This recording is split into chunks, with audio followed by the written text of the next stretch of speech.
wala pa ring huli. Handa ka na ba, Apo, na malaman kung saan nagmula ang Wayrock sa Afga?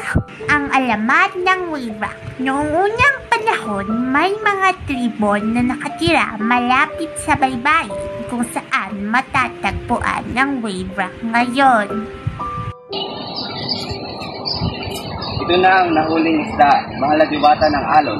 Pakinggan mo ang aming panawag.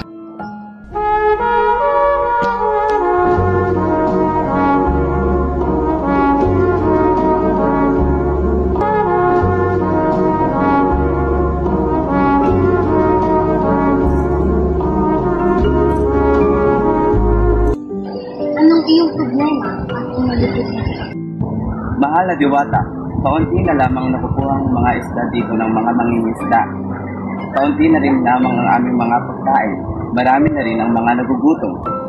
Pinaparusahan ng Diyos ng karagatan ang mga tao.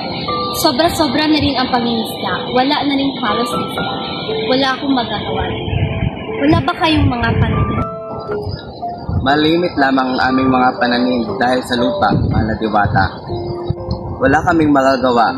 Ang mga isda ang bumubuhay sa amin, mahal na diwata. Nakaasa kami sa dagat, mahal na diwata. Kapitan! Kapitan! Kapitan! Kapitan! Kapitan! Kapitan!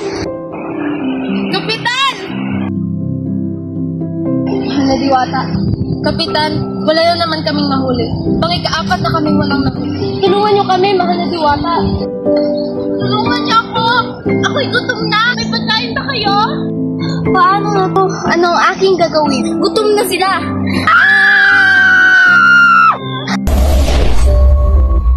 Mahal na diwata! Mahal na diwata!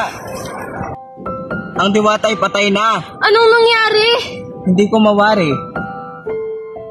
Kapitan! Kapitan! Kapitan! Kapitan!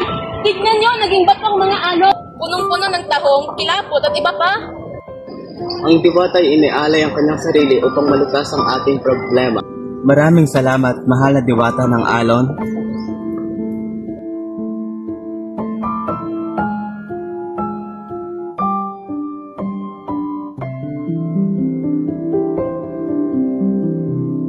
Ito ang simbolo ng pagsasakripisyo ng ating mahal na diwata.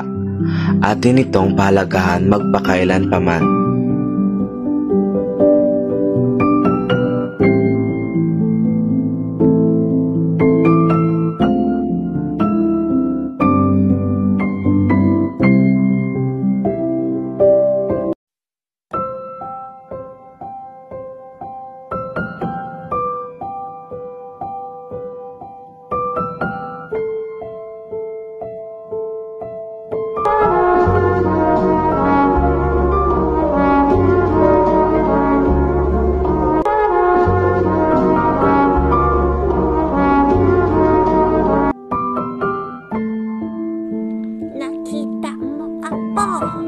Dahil sa pagsasakripisyo ng diwatang si Alon, ay nabiyayaan tayo ng iba't ibang lamang dagat.